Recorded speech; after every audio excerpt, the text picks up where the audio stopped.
What up, everybody? This is Eddie with Smoking Guns Customs. Just wanted to share a project that we recently just completed here at Smoking Guns of a tisas 1911 that originally was in all black, and we Cerakoted it this titanium color that you see here. Here is a picture of the slide, and just giving you a close-up just to show you how smooth the finish came out. I mean, this thing came out beautiful. I pretty much Cerakoted all of the parts that you can see on a 1911. Here, all those parts here, everything that got Cerakoted. And if you're familiar with 1911s, man, there's just like a bunch of pieces that you can see and a bunch of pieces that you can't see. Here are all the pieces that you can't see, all the internals. I like to keep them inside of this plastic container. After I separate everything that I'm not going to Cerakote, I usually tape it up just to make sure we don't lose any of those parts, because if you lose one of those parts, then the project is over. Oh, there goes my spring. But yeah, so that's pretty much all the internals there. So I started off by connecting the hammer to the hammer strut. These two pieces usually come together and connected with a pin. I separated them just because I didn't want to Cerakote the strut, only the hammer itself. So I separated them and connected them back later. This is what it looks like when it's back together. All right, this is your mainspring housing. Your mainspring is the spring that pushes the hammer strut up, and that pushes the hammer forward.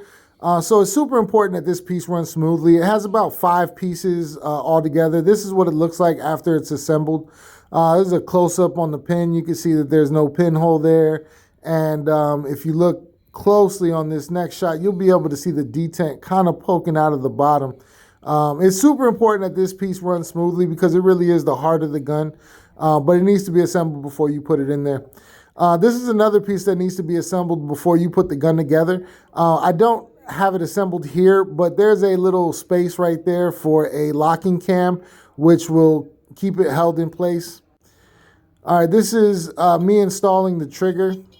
Trigger runs in that channel and is held in by the magazine release, which is probably the best way to install the locking cam is while you're doing that, or maybe just beforehand.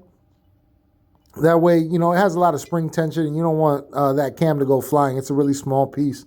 Once you get it in there, all you really have to do is reach over to the other side and depress the magazine release as you turn that screw head about a half turn. Now that piece looks like it is a screw, but it is not a screw. If you're ever taking apart a 1911 and you get to that part, do not twist on that thing. You will ruin that screw head, and it's really not necessary. That piece comes out a lot easier than a lot of people think. This is me finally releasing that locking cam and getting it in place, and then checking the tension on the magazine release. You'll see here shortly.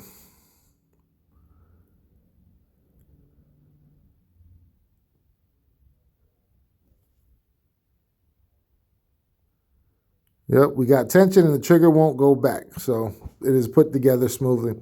Yeah. All right, the next thing that we're putting together is the Sear and disconnector. These two pieces go together in a certain configuration. It needs to look like this when you put it together. A pin goes right through both of them, and it's not like a jigsaw puzzle. It's really kind of hard to, if you've never seen it before, don't be afraid to look it up if you're ever putting these things together to see how they're supposed to go, because it can get a little confusing, but it's not that hard. Once you get that piece in, just put in the pin and that holds it in place. This is how it should look from the back. And that pin should be sitting flush against the side of the frame.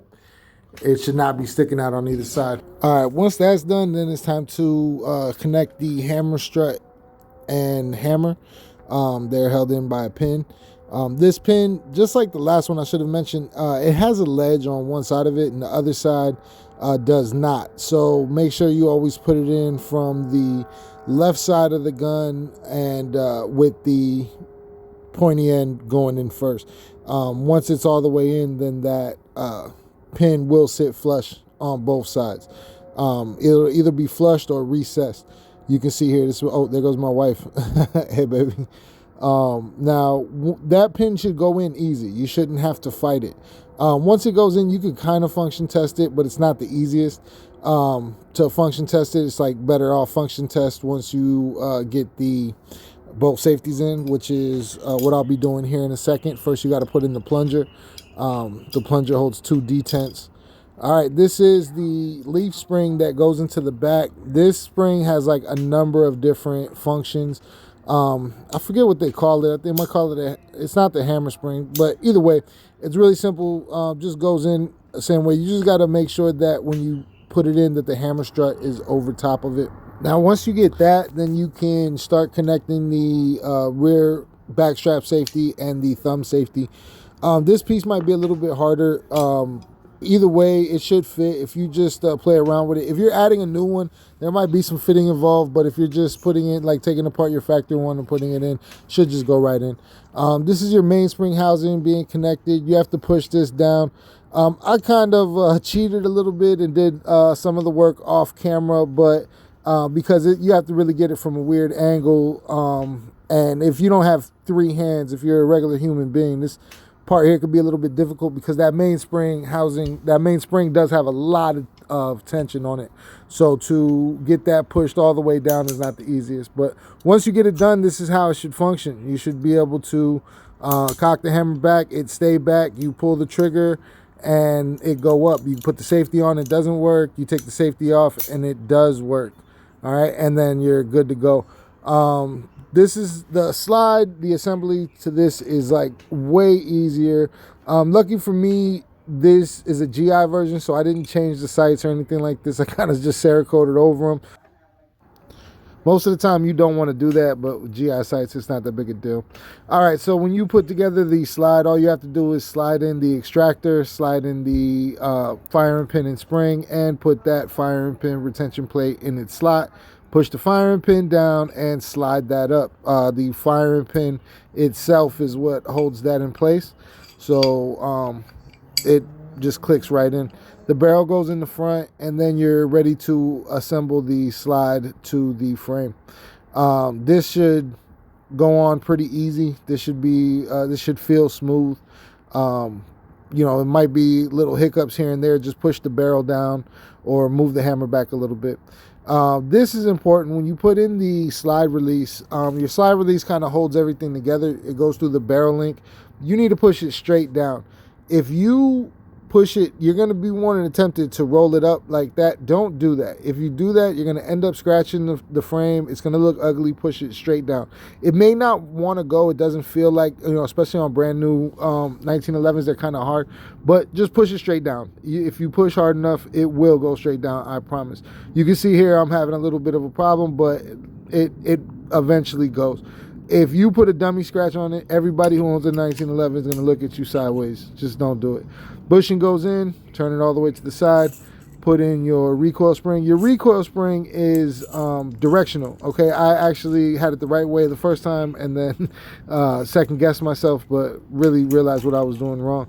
Once you put in this little busher retainer, turn that over, and then that pushes forward and clicks into place. Now your gun is back together, and you can really function test it. Rack it back, pull the trigger, rack it back, let go, pull the trigger again, and everything works. Trigger reset works, safety works. It's good to go. And here is your finished product. I really like this color. I really thought the finish came out smooth.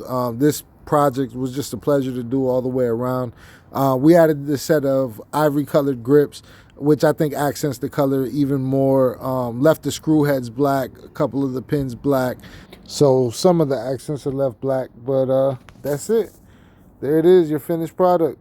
Hit us up, smokinggunscustoms.com. Check us out on Instagram.